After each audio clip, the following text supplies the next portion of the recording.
Om Swastiastu, Shalom, Namo Buddhaya, dan salam sejahtera untuk kita semua.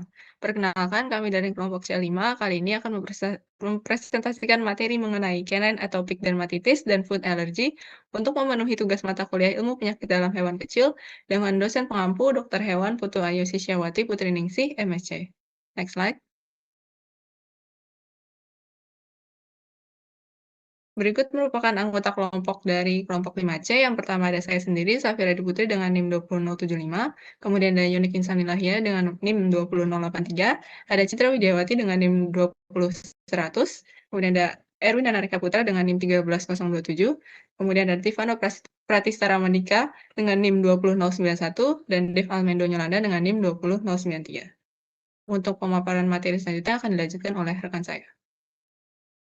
Baik, saya akan menjelaskan mengenai etiologi, di mana dermatitis merupakan gangguan pada kulit yang disebabkan oleh berbagai macam agen seperti jamur, ektoparasit, bakteri, dan penyakit metabolik. Penyakit dermatitis ini dikaitkan dengan penyakit kulit alergen inflamasi dan pruritus dengan kecenderungan genetik yang sering dikaitkan dengan produksi imunoglobulin terhadap alergen lingkungan. Dermatitis atopik pada anjing adalah penyakit yang kompleks dengan berbagai penyebab yang sering dikaitkan dengan pruritus lainnya seperti demodex, skabies, dermapitosis, malassezia, dan alergi pakan.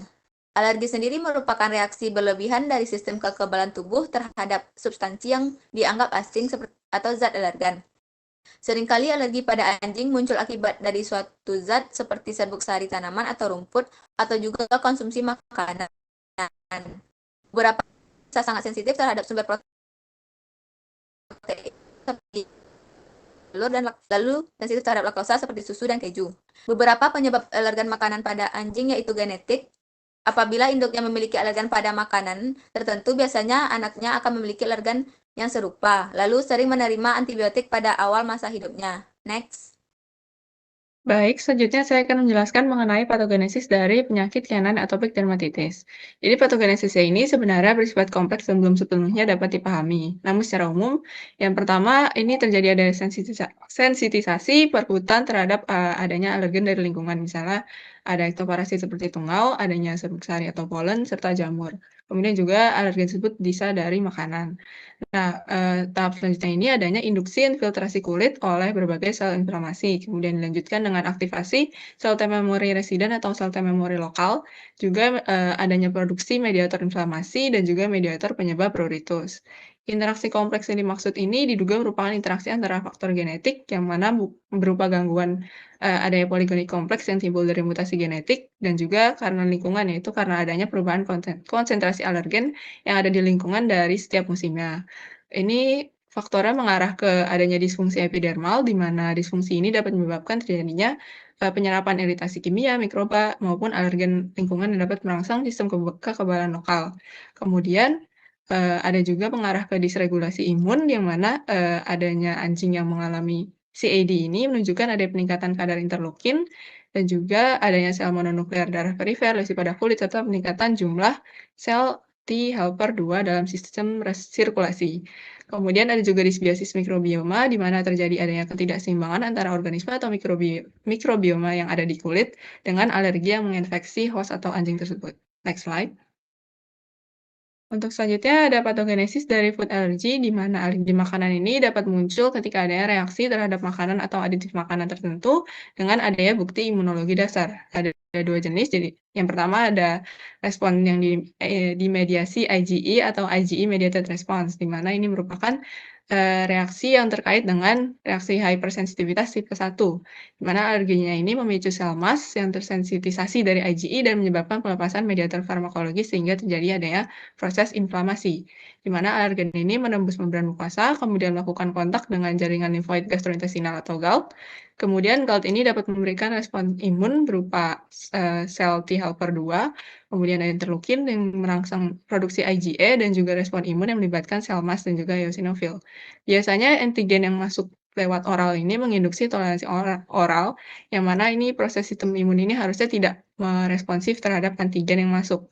Bisa jadi toleransi ini juga dirancang untuk membatasi aktivitas GALT yang tidak perlu menanggapi antigen yang seharusnya tidak berbahaya. Sehingga kalau toleransi normal ini nggak berlaku, antigen ini jadinya menginduksi respon imun yang tidak tepat terhadap flora endogen ataupun makanan yang seharusnya tidak berbahaya. Kemudian yang kedua ada non-IgE mediated response, di mana ini melibatkan reaksi hypersensitivity tipe 3 yang melibatkan antibodi IgG dan juga IgM, dan juga reaksi hypersensitivitas tipe 4 yang melibatkan sensitisasi sel T limfosit. Next slide.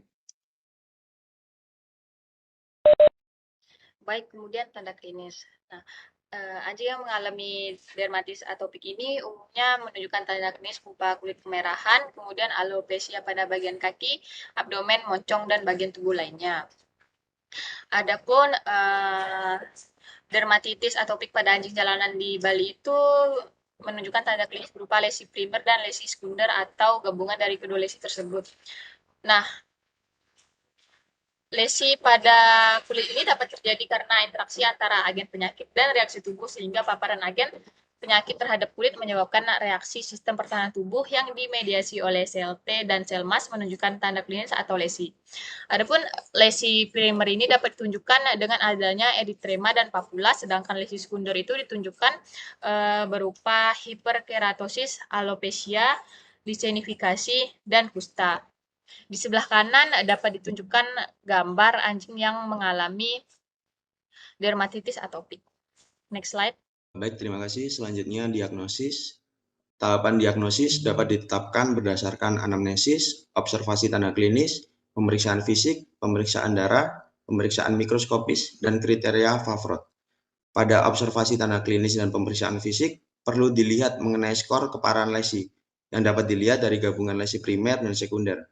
Pada pemeriksaan darah dapat dilakukan dengan pemeriksaan hemogram untuk melihat nilai komponen-komponen darah yang meliputi kadar hemoglobin, PCV, eritrosit, MCV, MCH, MCHC, leukosit, neutrofil, limfosit, monosit, eosinofil, dan basofil. Selanjutnya pada pemeriksaan mikroskopis dilakukan dengan metode deep skin scraping. Dan terakhir kriteria Fafrod, di mana ini merupakan seperangkat kriteria yang telah dikembangkan dari serangkaian besar kasus dermatitis atopik pada anjing. Sekian dari saya, next slide. Baik, di sini saya akan menjelaskan tentang terapi dari atopik dermatitis, yaitu yang pertama menjauhkan bahan alergen yang menyebabkan pasien menjadi alergi. Kedua yaitu memberikan terapi obat-obatan seperti kortikosteroid, imunosupresan atau antihistamin, dan terapi asam lemak EPA-DAHA yang terkandung dalam minyak ikan menunjukkan hasil yang signifikan bisa diminum lebih dari 8 minggu. Terapi obat-obatan ini akan berjalan seumur hidup dan disarankan untuk cek darah dan cek urin selama setiap 6-6 bulan sekali karena dikonsumsi obat yang berkepanjangan. Next slide. Baik, selanjutnya ada pencegahan. Dermatitis pada anjing biasanya disebabkan karena gangguan pada kulit oleh berbagai macam agen seperti bakteri, jamur, ektoparasit, dan penyakit metabolik. Pencegahan yang dapat dilakukan adalah: pertama, memelihara anjing di tempat yang bersih. Kedua, sering memandikan anjing. Ketiga, membersihkan kandang atau tempat anjing biasa bermain dan tidur. Terakhir, memberikan makanan anjing yang sesuai dengan anjing tersebut. Saja saya kembalikan kepada moderator. Terima kasih. Baik, mungkin sekian presentasi yang dapat kami sampaikan. Mohon maaf apabila terdapat ada kesalahan perkataan atau ucapan pada pemaparannya. Presentasi ini akan saya tutup dengan Om Santi Santi Santi Om. Wassalamualaikum warahmatullahi wabarakatuh. Shalom dan terima kasih.